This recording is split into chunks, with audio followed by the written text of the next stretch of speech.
Hello everyone, welcome back to the Analyst by Vajiram and Ravi, dated 24th November 2024. Today again, we will be discussing some important topics that has appeared in today's The Hindu and The Indian Express newspapers, which are very relevant for your exam. In our first topic, we will look into the relevant aspects of assembly elections and bypolls in India. Then in our second topic, we will look into the status of a silent epidemic in India, that is rising cases of diabetes in India, some possible reasons and solutions. Then in our simplified section, we will take up 5 articles and we will try to explain them in simplest language possible to enrich your understanding of the newspapers.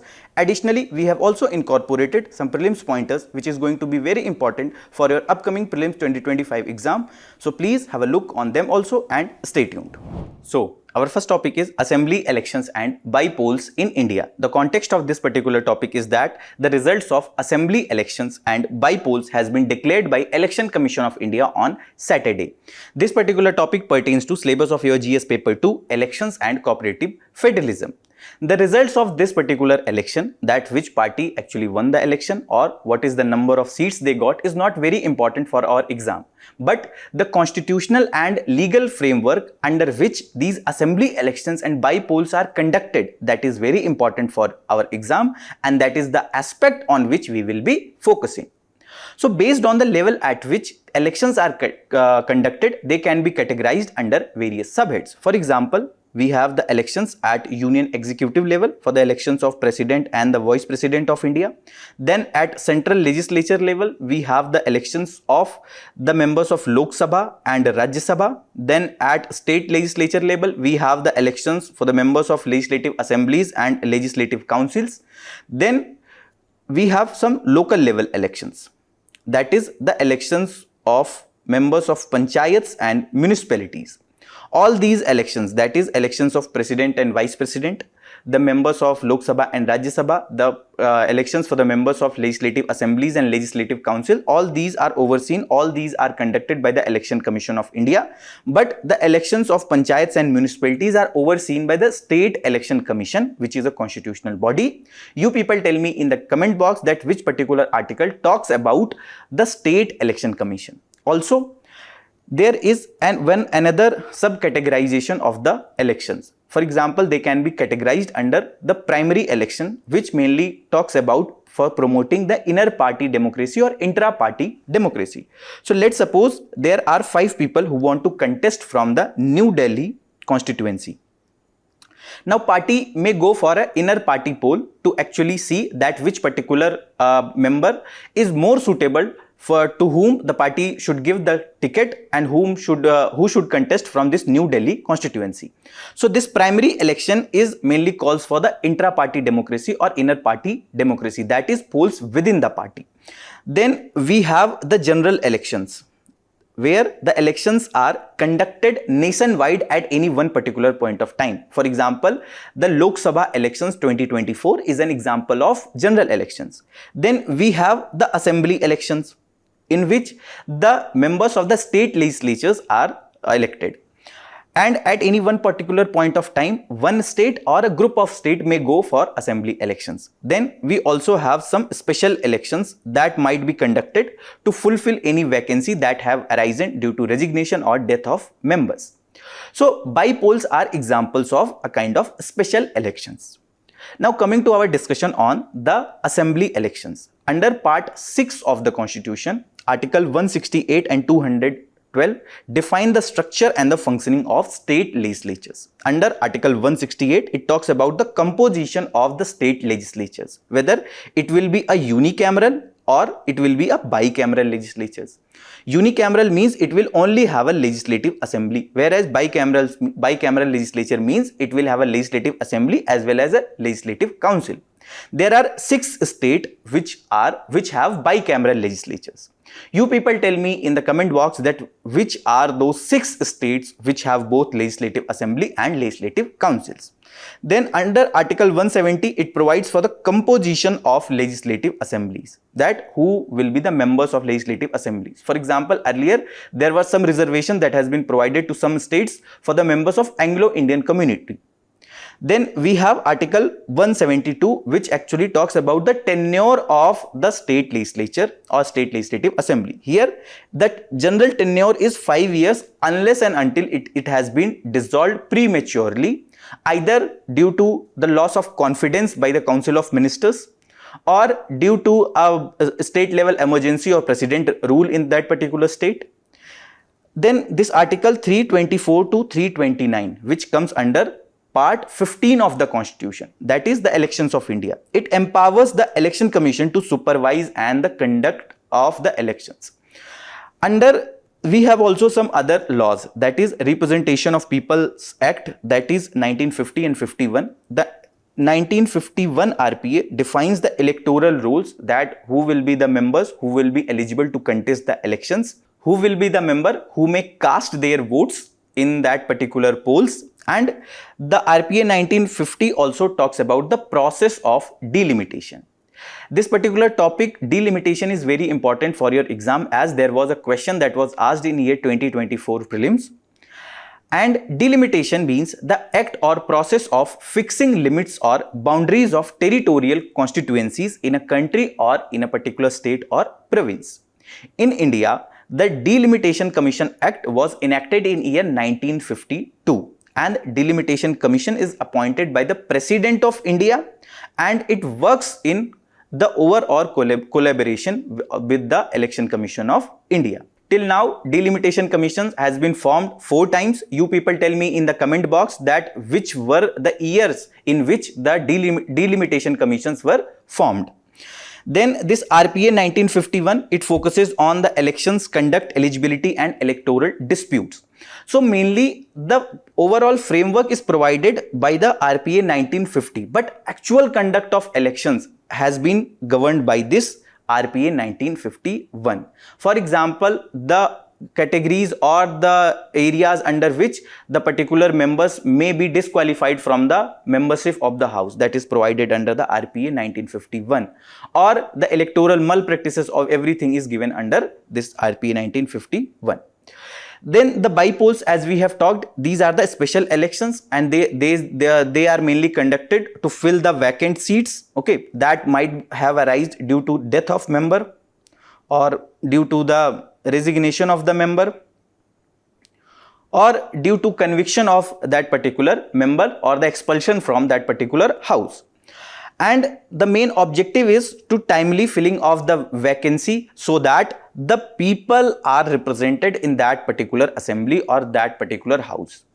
The RPA 1951 mainly talks about the by-elections. Under this section 151A of RPA, by-elections shall be held within the 6 months from the date of the occurrence of the vacancy. On which date that particular vacancy was happened, that particular vacancy has arisen. Within the 6 months from that particular vacancy, the election should be conducted. But however, there are 2 exceptions of this. That section 151A, subclause A. Here the 6 months rule will not apply when the remainder of the parliament term is less than 1 year, and if the election commission and the central government have certified that there is difficulty to conduct the election, here again the bypolls can be deferred. This can be due to some law and order situation, or that can be due to some disaster like flood, cyclone, etc. If you talk about the Election Commission of India, which is a multi-member body headed by a chief election commissioner, and it have 2 other election commissioners. And if you talk about the appointment and terms of office, the election commissioner and the chief election commissioner both are appointed by the President of India, and they have a term of 6 years or 65 years, whichever is earlier. They can be removed from their office, that is the chief election commissioner can be removed after a process of impeachment.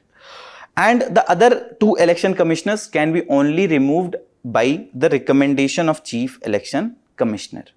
If you talk about the functions of election commissioner, they have the complete control over the conduct of elections. They are responsible for the preparation of electoral rolls, that is the people who are eligible to cast their vote in any one particular election. Then the another function of election commissioner is to conduct free and fair elections. There should not be any malpractice. Also, the registration of political parties is also overseen by the Election Commission of India. However, they do not have the power to deregister. Then the recognition of state and national parties are also given by the Election Commission of India. Then the disqualification of member, okay, that is also overseen by the Election Commission of India. Then there are also various opinion is also sought from the Election Commission of India in various cases, either in the Supreme Court or the High Courts. Now, since we also have talked about the Model Code of Conduct, let's look into some basics of the Model Code of Conduct. Okay, it is a set of guidelines which is issued by the Election Commission of India for the conduct of political parties and candidate during elections. And this Model Code of Conduct comes into force immediately within the announcement of elections scheduled by the Commission for ensuring free and fair elections. So, is there any statutory backing for the Model Code of Conduct? No, there is no statutory backing. There are some provisions under the IPC 1860 and CRPC 1973, which has now changed to BNS and BNSS, and some aspects of some provisions of RPA 1951 can be invoked to enforce the provisions of the Model Code of Conduct. Election commissions also use a moral sanction for its enforcement. There is no as such penalty, there is no as such explicit penalty if a particular party or candidate is not following Model Code of Conduct. But most of the Model Code of Conduct provisions are going for following the RPA 1951 provisions. So, if any particular candidate or party is not following these Model Code of Conduct, they might be liable to be penalized under the RPA 1951, because MCC is deriving its powers from the RPA 1951 only.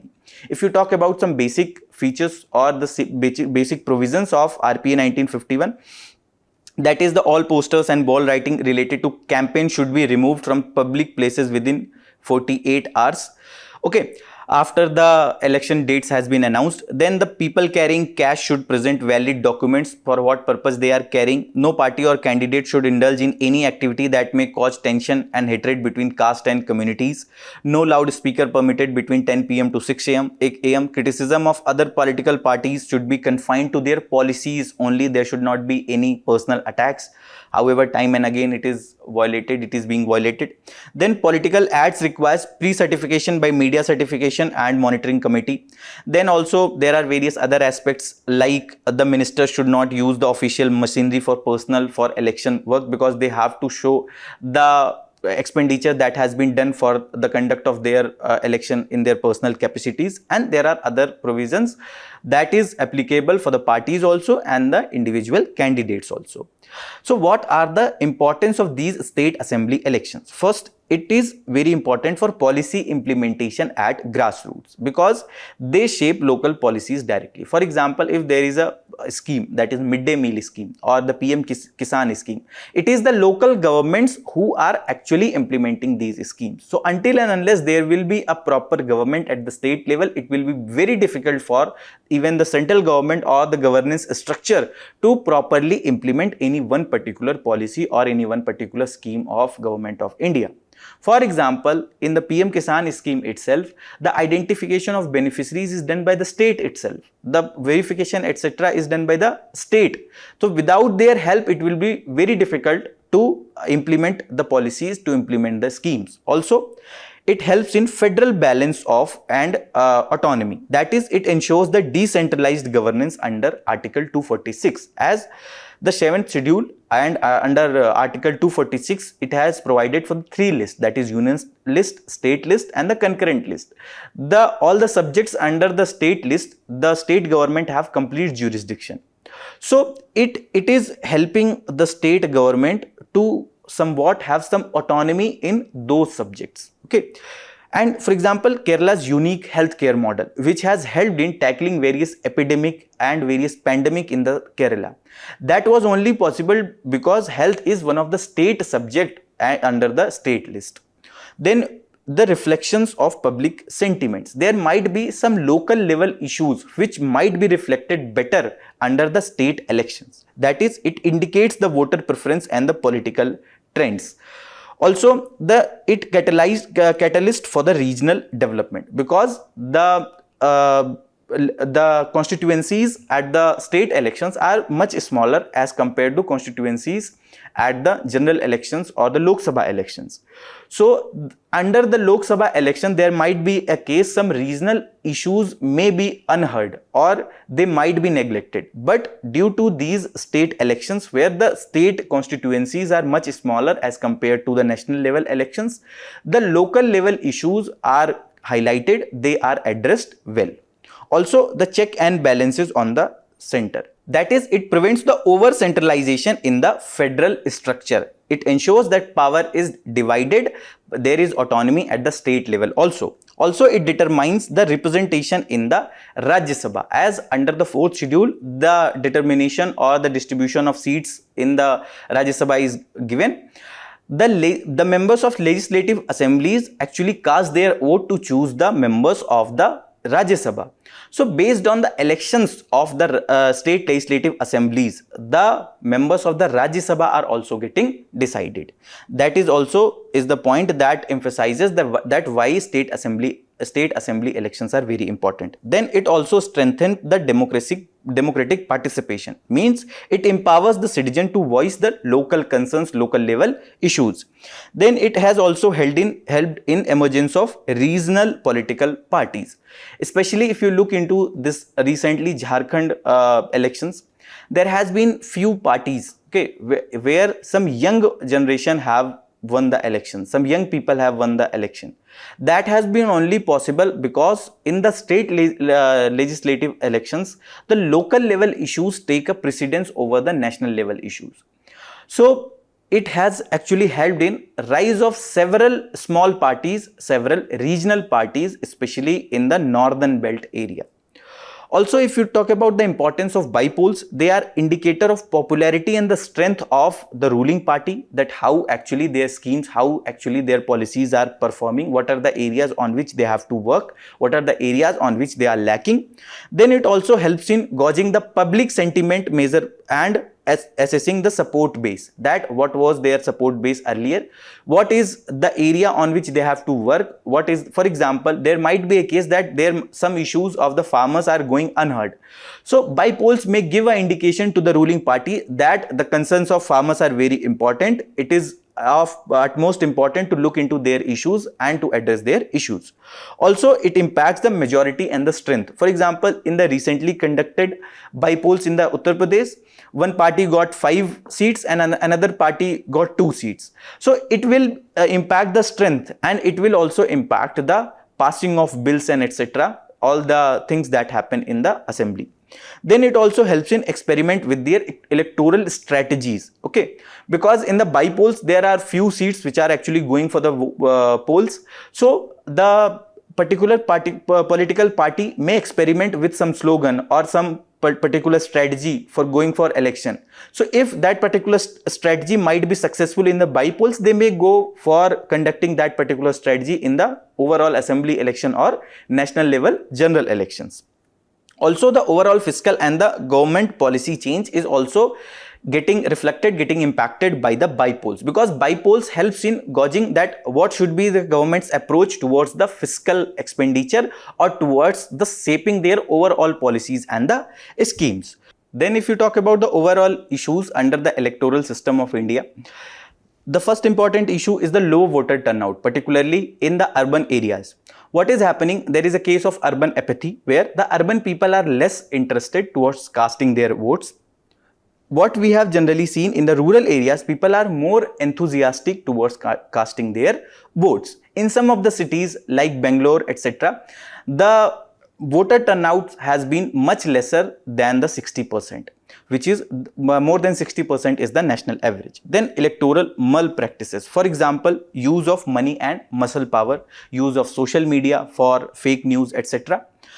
For example, as per the Association for Democratic Reforms 2023, 40% of MLAs in India face criminal cases. Then there has been a lot of seizure of money. For example, in case of the Gujarat 2022 elections, more than 1,000 crore in cash, liquor and drugs has been confiscated. The criminalization of politics is also one of the major issue. For example, 233 out of 403 MLAs in the Uttar Pradesh till year 2022 have some or other criminal cases pending against them. Then the social factors are also influencing the voting. Social factors like the religion, the caste of any particular person who is contesting the elections. So this is somewhat undermining the process of free and fair elections, where people are not actually casting their vote based on some objective criteria, based on the policies of the government, but they are choosing their representative based on their caste or religion. Then in the case of social media and digitization, what we have seen with the coming of the AI, deep fakes, etc. have emerged. Lot of fake news are coming. So this is again undermining, and this is again deshaping the public opinion. Then concerns are also surrounding the electronic voting machines. Time and again after every elections, there are concerns with regard to the EVMs. But they has been widely addressed by the Election Commission of India, and also Election Commission of India have introduced this VVPAT also to ensure the free and fair elections under the EVMs and to increase the trust against the EVMs. If you talk about the prelims PYQ 2017 that was asked from this particular topic, Election Commission of India, that is Election Commission of India is a 5-member body. Union Ministry of Home Affairs decides the election schedules for the conduct of both general election and the by-elections, and Election Commission of India resolves the disputes relating to splits merger of recognized political parties. You people tell me in the comment box answer of this particular question. Also a mains practice question from this particular topic: discuss the constitutional provisions related to the assembly elections and bypolls in India. What are their general implications for the political parties? So our next topic is tackling the diabetes burden. The context of this particular topic is that a paper published in the Lancet based on global study recorded over 800 million adults living with diabetes in the world, with more than half are not receiving a proper treatment of diabetes. This particular topic pertains to syllabus of your GS paper 2, health, government policies and interventions. So what happened on International Diabetes Day, that is celebrated on November 14, to increase the awareness about diabetes among the patients and among the overall citizens? The Lancet have conducted a study, and based on their study, there are more than 800 million people who are living with type 1 and type 2 diabetes in the world, and this is over 4 times the total number that was there in year 1990. Also, over a quarter, that is 212 million, live in India, with another 148 million in China. And this estimate came as a bit of shock because the last scientific countrywide estimate by the Indian Council of Medical Research, INDIAB study, last year they have pegged the number of the diabetes people to 100 million, and it is more than double. That is the study conducted by Lancet. So why this discrepancy among the patients have arisen? It is because that the Lancet, what they have conducted, they had to use what was available as the data in these nations, that is picking the fasting glucose or HbA1c or 3-month glycated hemoglobin average, that is a blood test.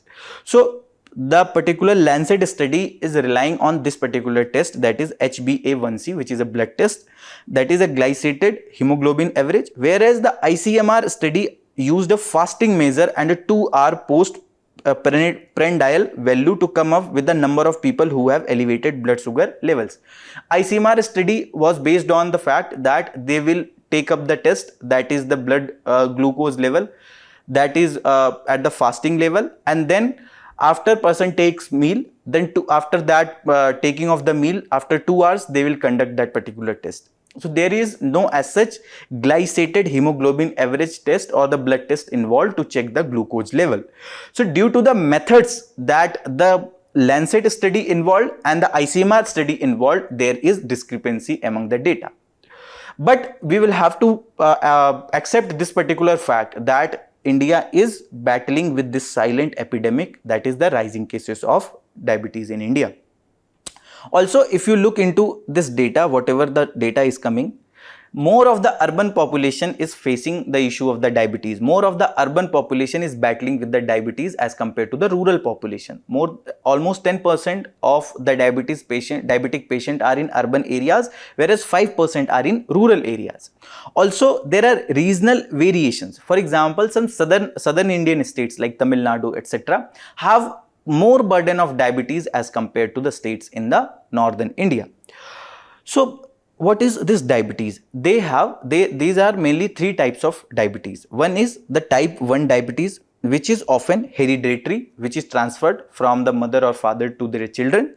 Then it is usually associated with the insufficient insulin production by the pancreas. So inherently the insulin hormone is not produced by the pancreas itself, and the regular insulin shots are injected, and they are recommended for the control of this particular type 1 diabetes. Whereas this type 2 diabetes, this can mainly arise due to combination of genetic and environmental factor. For example, the obesity or eating lot of sugar, carbs, etc. might lead to this type 2 diabetes, and this is the most common form of diabetes. There are various high risks associated with this type 2 diabetes. For example, the 40 years old and above are more at the risk of type 2 diabetes.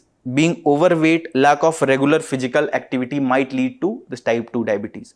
Also, we have this gestational diabetes, where this happens due to the hormonal changes during the pregnancy, and it may cause some women to have some high blood glucose levels. Also, the level returns to normal after the delivery in general cases. However, there might be a case that some women may get this kind of diabetes even after the post-delivery period.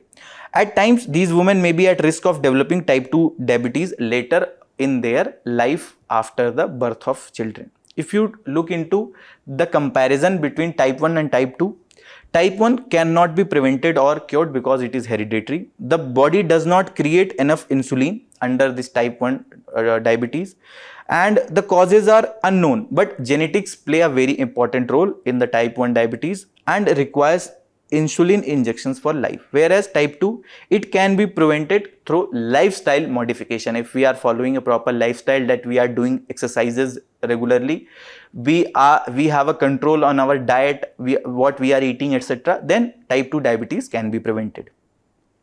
Under type 2, the body does not create enough insulin or develop insulin resistance, and the causes of type 2 diabetes includes genetics, aging, inactivity, obesity, and more. And type 2 diabetes requires insulin as needed, injected or oral. It is not necessary that every patient under type 2 diabetes may need insulin shots. Okay. If we talk about the common areas under both these, they can cause other serious health problems and complications. For example, diabetic retinopathy, where people lose their retina and ultimately the vision is also lost. And this diabetes also impact various other vital organs of the body, okay, which might lead to several other life-threatening complications. Also, both the type of diabetes requires a healthy lifestyle and medical supervision. The symptoms includes the thirst, frequent urination, and blurry vision. Also, what are the risk factors which are contributing to the diabetes? First important is this genetic predisposition, where South Asians have a high genetic susceptibility to diabetes, and these people tend to develop diabetes at a younger age and at a lower body mass index compared to the other populations of the world, other races of the world. Also, the dietary patterns of the people in the South Asia, especially the Indian diet, is high in the refined carbohydrates, fats and sugars. For example, the maida, okay, or the maida made foods what we eat like samosas, etc. They contribute to the obesity and the insulin resistance. Growing consumption of processed foods and sugary drinks, especially in the urban areas, is also a major factor. Also, the various advertisements, etc., also creates a psychological impacts, where we people are more attracted towards these kind of drinks or refined products. For example, the soft drinks like Thumbs Up, Taste the Thunder, they have impacted our psyche, and we think that by drinking the Thumbs Up only we can taste the thunder. And after that, we have decided that we will give the UPSC exam and then we will actually taste the thunder, what we are doing today. Then the obesity is also one of the important reason. Okay, if you look into this data from National Family Health Survey, India's 1 out of every 4 person is obese now, and we are seeing a gradual increase in the population who are suffering from the obese problem. Okay, and it is not only limited to any one population, but it is available to all age of population. All age of population is suffering from this problem of obesity. Then the physical inactivity is also one of the important issue that is leading to the diabetes, that is rapid urbanization, technological advancement that is leading to sedentary lifestyle. For example, more and more people have a longer sitting hours, okay, and there is no physical activities. Also, with the less number of time available with the people and this sense of competition among the people, where we have to take the promotions, where we have to do something in our life, where this hustle culture is being promoted, people are not focusing on their personal life, people are not focusing on their health, where people are going for Swiggy and Zomato, they are going for ready-made foods, and that is ultimately impacting their life also. Then the aging population, that with the increasingly aging population, the risk of type 2 diabetes rise with the age. So this is again leading to a high case of type 2 diabetes in India. As per the data, almost 10% of population is over 60 years in India at this point of time, and this might doubled by the year 2015. So that again may lead to a increased risk of type 2 diabetes. Also, the poor healthcare accesses, the lack of access to healthcare awareness and early diagnosis contributes to high undiagnosed and untreated cases of the diabetes. For example, if you look into this data, the district hospitals are only 767, sub-district hospitals are 1275, community health centers are 6064, primary health care centers are only 31,053, and sub-health centers are 1,61,829. Also, these centers are not well equipped with proper diagnostics, not well equipped to tackle the cases of diabetes, or not equipped to give proper recommendation, give proper prescription for the patients of the diabetes.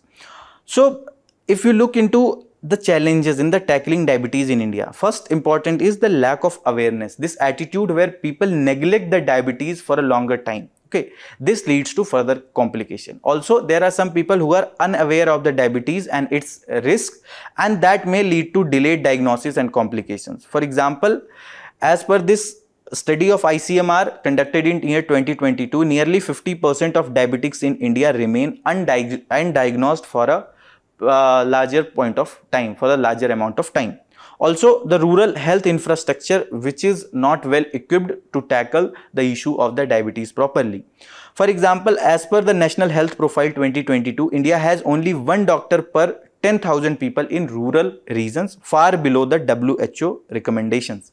Then the cultural and the behavioral barriers, like the traditional diets where people are eating more of carbs, lack of physical activities, and reliance on alternative medicines, that is, they will go for some Ayurvedic medicines. Okay, the efficacy of those medicines are not proven properly, and second is that they might not be effective in addressing the complications in a shorter span of time. If there is a person who is going to lose his or her vision due to diabetic retinopathy, it will be very difficult to treat that particular person with some Ayurvedic or traditional medicine in a shorter span of time.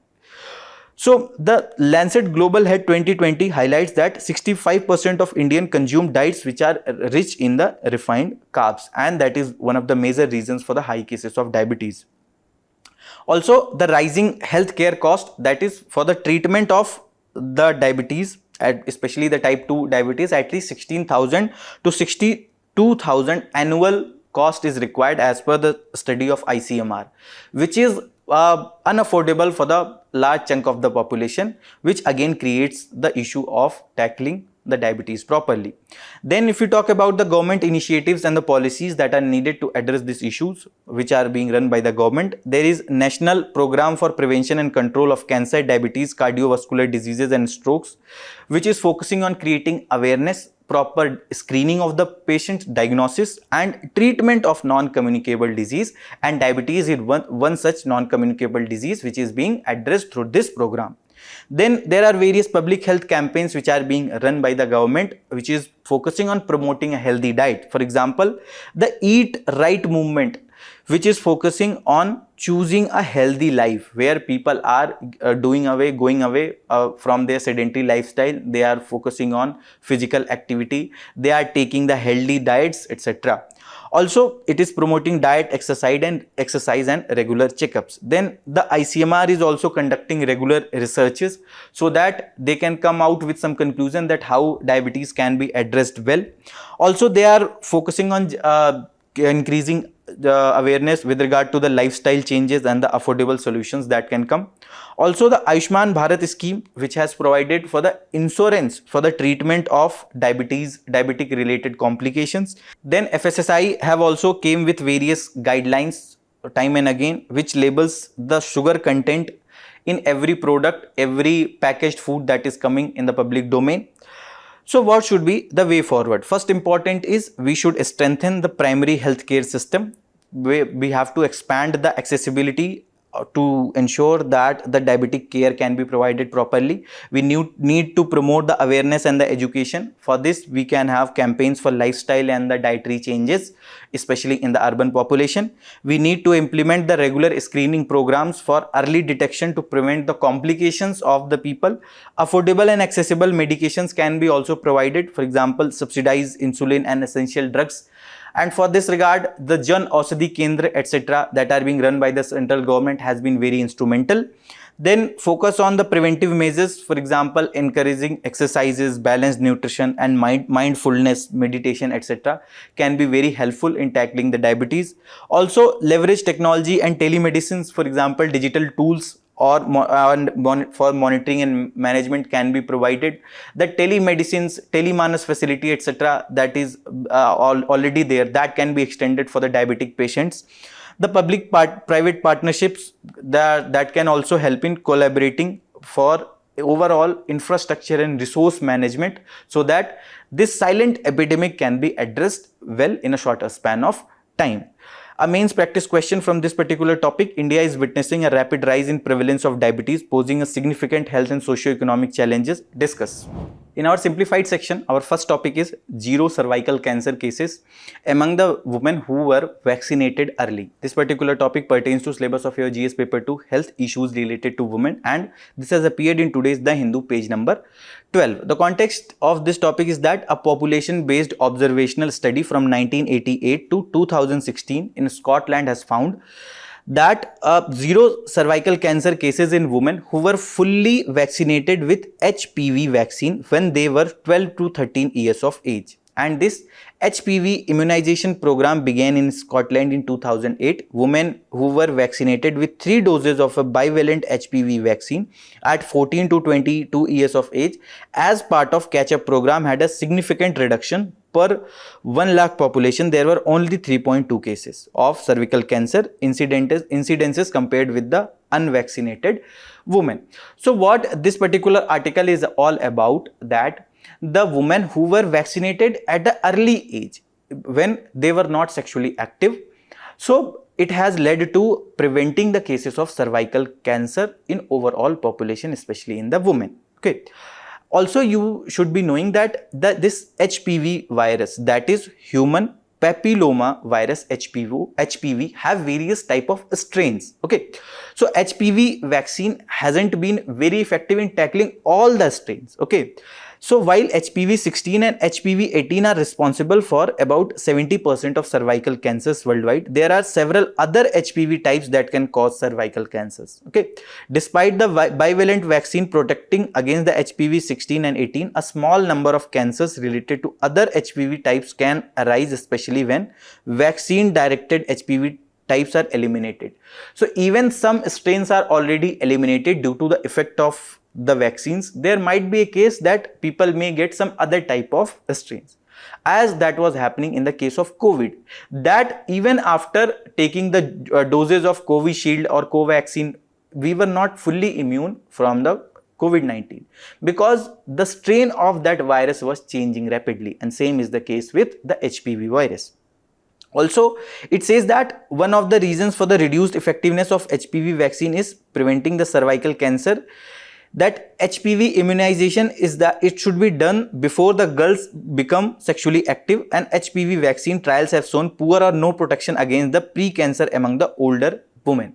Why this is happening? Because one of the major reason why this cervical cancer is happening is because of the sexual contacts.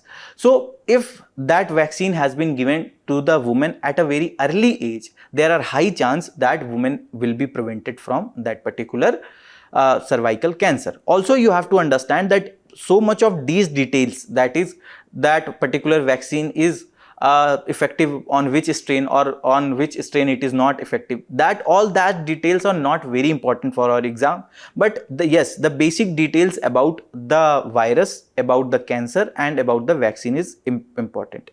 Okay, so this human papilloma virus is one of the most common sexually transmitted infections, and it can lead to cancer, including the cervical cancer. So this cancer is being caused by this virus, and this HPV infects the skin and mucous membrane of humans, and they are primarily transmitted through sexual contact, include vaginal and oral sex. Over 100 type of HPV virus exist. Some cause genital warts, while other linked to cancer, etc.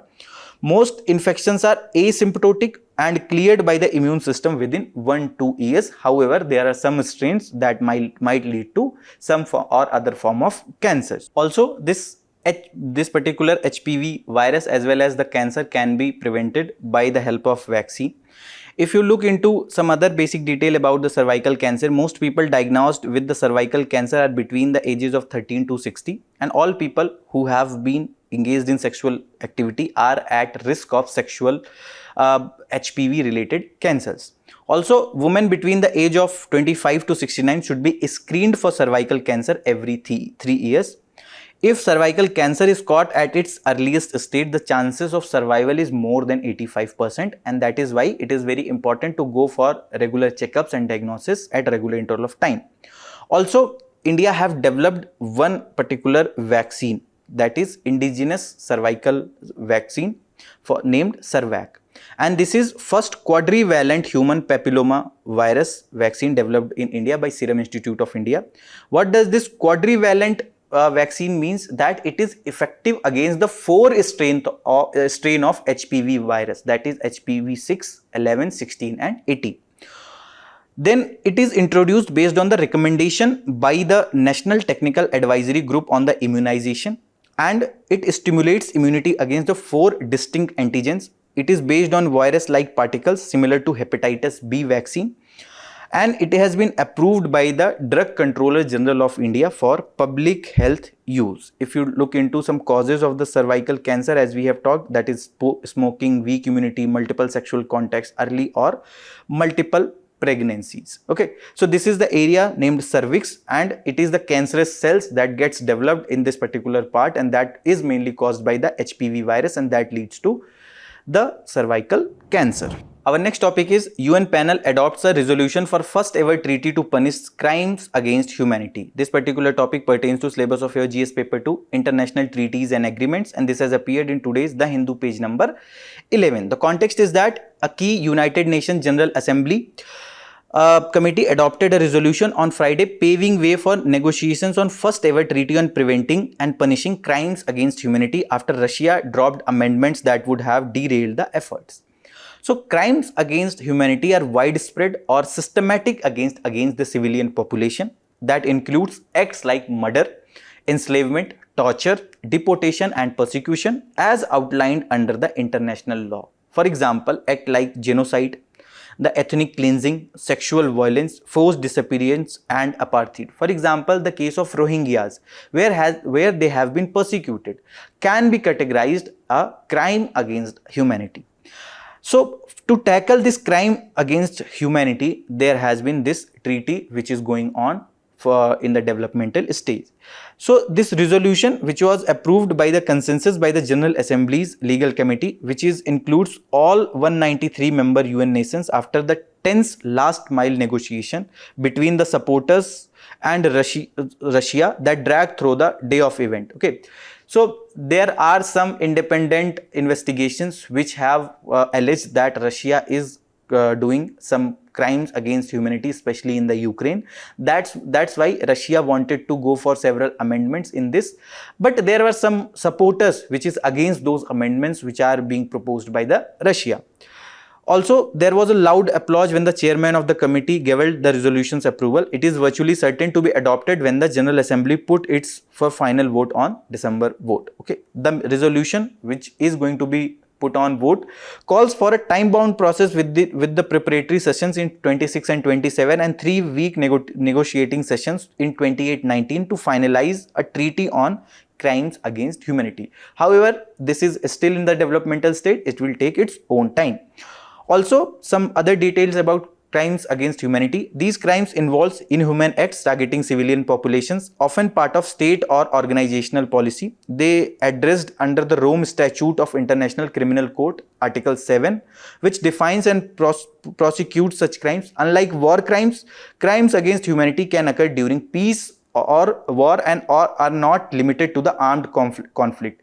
For example, it is not necessary that two particular countries will be at war, only then the crime against humanity can be done. Two particular country or any one particular country may be at peace, still the crimes against humanity can be done.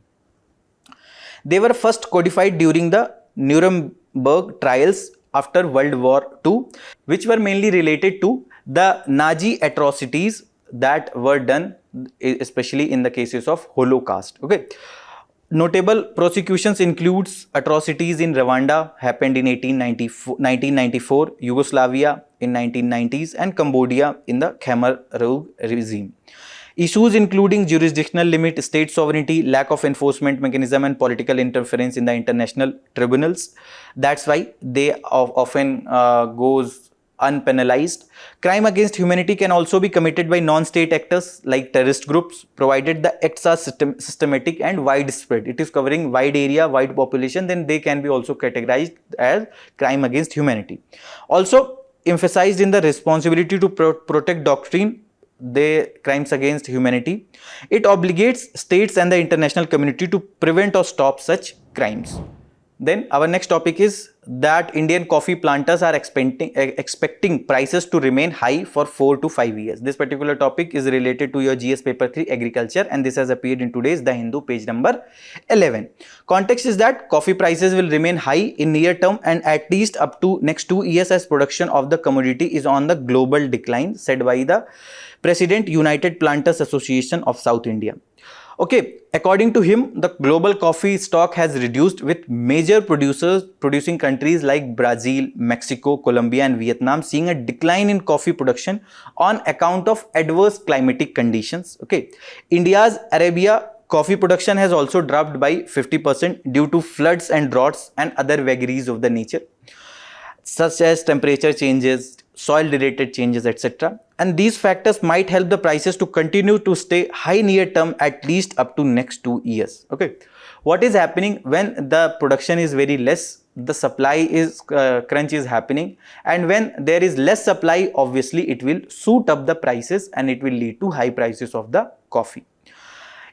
As one of the fact that is very important for your prelims exam is that Karnataka is one of the largest producer of coffee, accounting for about 70% of country's output of about 3.5 lakh tons.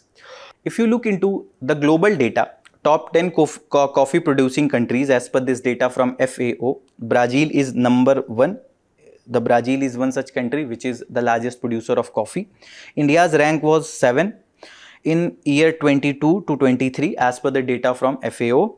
Again, if you talk about the types of various varieties of the coffee, Arabica is one such most popular coffee variety, and 64% of all coffee production is happening in this variety, and it has originated in Ethiopian highlands, and it is sweet with chocolates, caramel, fruit, nuts, floral note like taste. Then second most popular variety is Robusta. 34% of all coffee produced is Robusta variety, and it is mostly grown in Vietnam, and it originates from the Eastern Africa.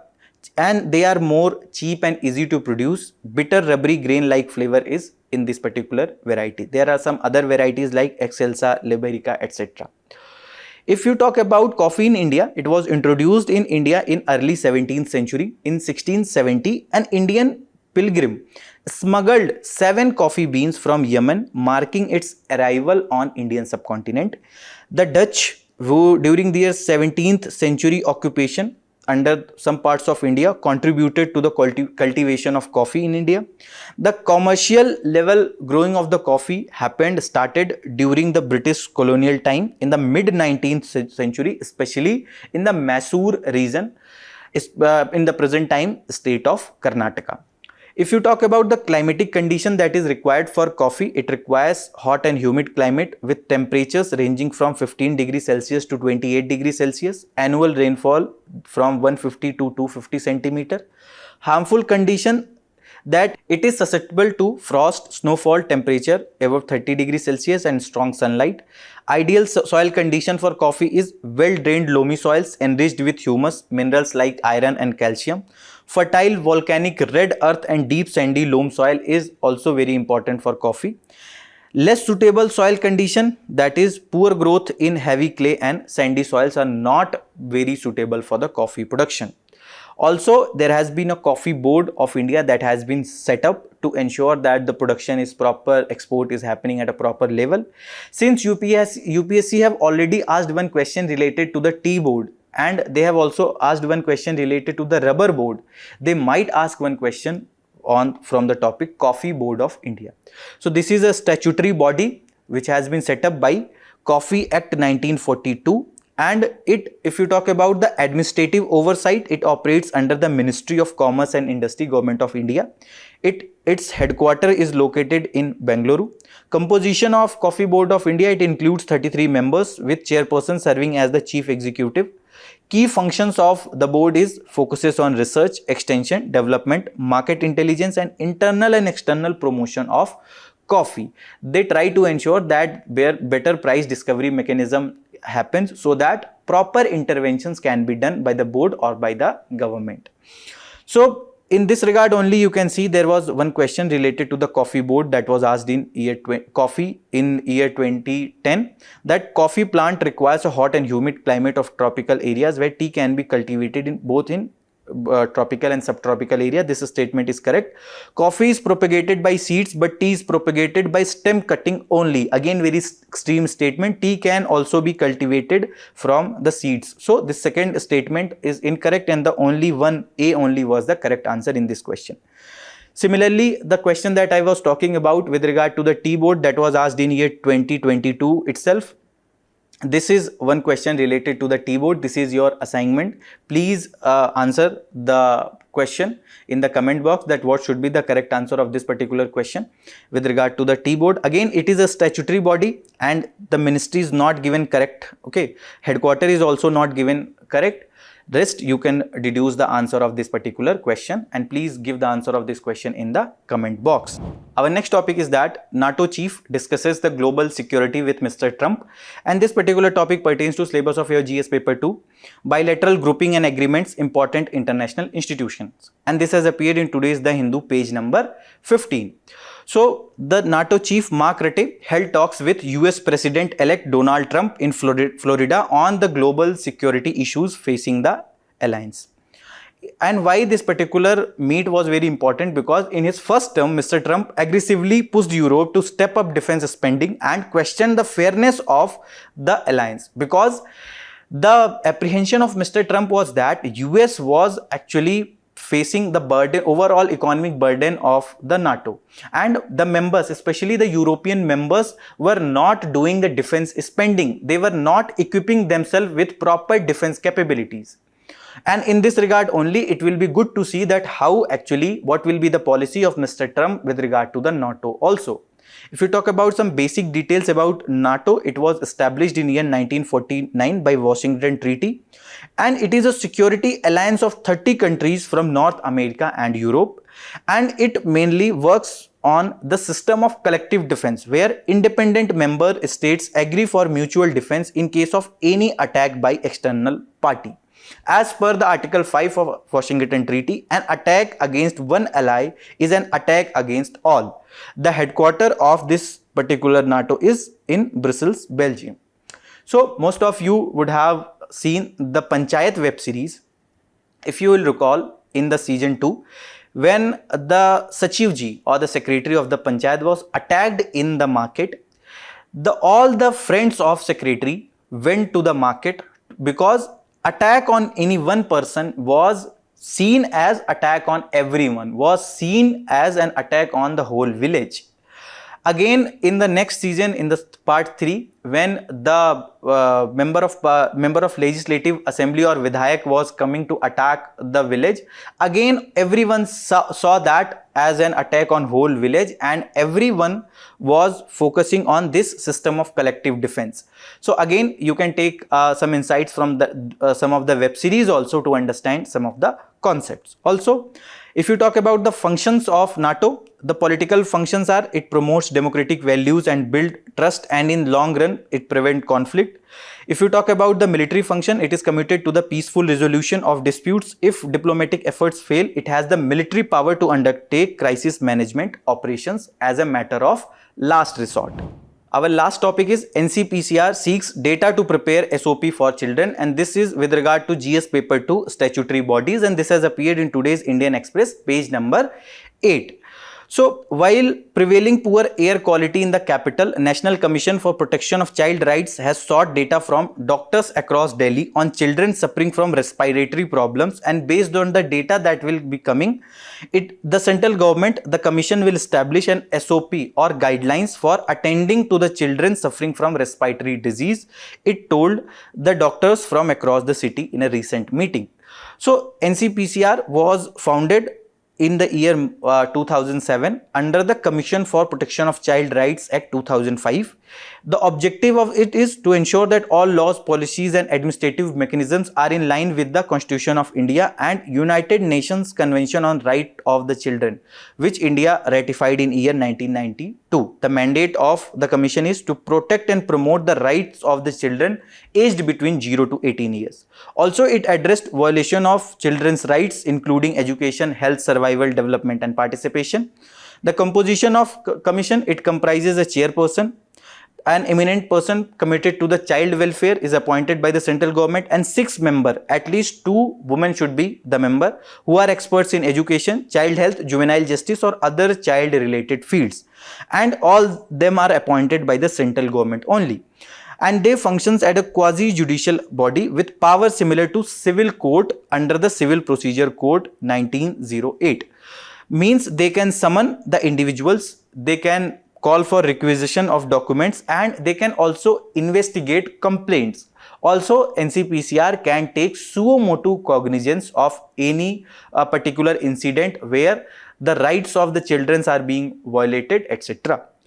So, if you talk about other functions, they also monitor the various laws, whether they are properly being implemented or not. For example, Right to Education Act 2009, whether the rights are being given to the children properly. Then Juvenile Justice, Care and Protection of Child Act 2015, Protection of Children from Sexual Offences, POCSO Act 2012. The monitoring of effective implementation of all these acts are overseen by NCPCR. Then if we talk about the grievance redressal, it addresses complaints of child rights violation from individuals, organization or even they take suo motu cognizance. Some initiatives like Samvedana, where the NCPCR is providing counseling services for children affected during emergencies like COVID-19. Bal Swaraj portal, where the NCPCR is helping in tracking the children in need of care and protection, especially orphans and street children. Pariksha Parv, that addresses examination stress among the students through counseling. And they have also playing a very important role in policy formulation. For example, with regard to the policy of the government for prevention of corporal punishment in schools, regulation of child participation in media and entertainment, and addressing the online safety and cyberbullying. All these issues are, but the policy formulation with regard to all these issues are being properly guided by the NCPCR. Okay, so this was all from today's Analyst. Thank you very much. All the very best. Keep studying.